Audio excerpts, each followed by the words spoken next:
Tai va, šita pilis pastovi saloje ir ją baigė statyti Lietuvos didysis kunigaikštis Vytautas prieš 615 metų. Statyba truko keliasdešimt metų, nes įsivaizduojat, toj saloj, va šitoj, taigi nėra nei akmenų, nei plytų, nei ką. Reikėjo akmenį surinkti iš aplinkinių laukų, kurių pas mus labai daug, ir laukų, ir akmenų, o plytas pagaminti. Plytinė saloj buvo gaminami akmenys, čia netoliese tame ežere yra ta plytinė sala, ten buvo daug molio. Va, tai reikėjo pagaminti ir paskui sugabenti salą. Tokį kiekį, va, pažiūrėkit, statybinių medžiagų. Tada surasti meistrus, mūrininkus, kurie tą visą padaryti. Tai va, keliasdešimt metų truko statyba. Ir tai jau buvo trečia pilis, kuri buvo pastatyta šitoj vietovėje. Prieš Vytautą pilį statė jo tėvas Kęstutis, irgi Lietuvos didysis kunigaikštis. Pusiasalio pilį matėt ateinant? Vienu iš tiltų nematėt. Parodysiu, kaip pamatyt galėsit grįžtant ir netgi prieiti prie jos, per 5 minutės kelio nuo antro tilto to. O pačią pirmą pilį pastatė jo senelis Gediminas senuose Trakuose, 4 kilometrai nuo čia, dabar jie vadinami senieji Trakai. Va. Ir visos tos pilis senelio tėvo ir sūnaus statytos buvo skirtos apsaugai nuo vokiečių kryžiuočių ordino, kuris radosi į vakarus nuo čia.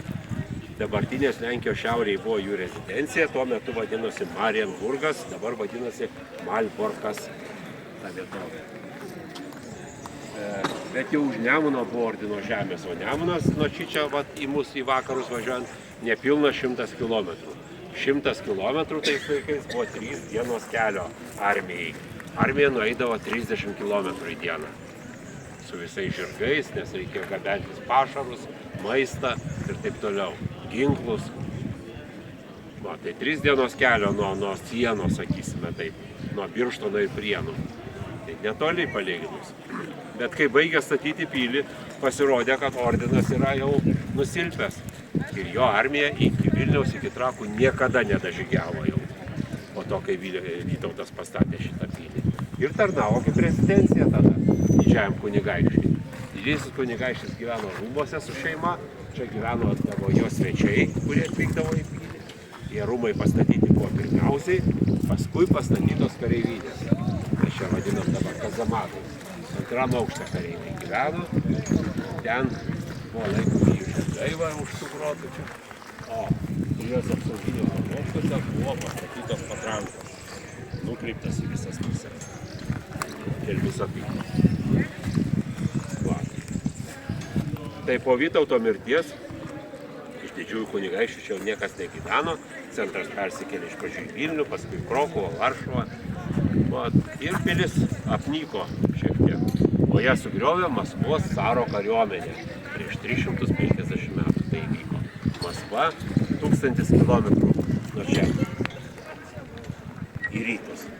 Ir Maskvos armija tais laikais pirmą kartą atėjo į Lietuvą, užėmė Vilnių, sugriovė ten pilis, atėjo iki Trakų, sudegino miestą ir sugriovė pilį. Pažiūrėkite šiandien korpusą. Matot, tokios tamsesnės plytos. Va iki tiek buvo nugriauta. Didysis bokštas dabar jis pastoliais apdengtas. Už 3 aukšto ten tik liko tų originalių plytų, taip įstrižai buvo nugriautas. Kareivinės iki pamatų. Šitas bokštas visiškai buvo nugriautas, to pusė maždaug liko, o šito 2/3. Matosi, tai žymėjo.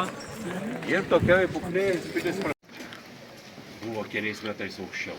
Ir čia stovėdavo irgi vanduo. Nu, gal 1,5 metro, gal kiek tenai.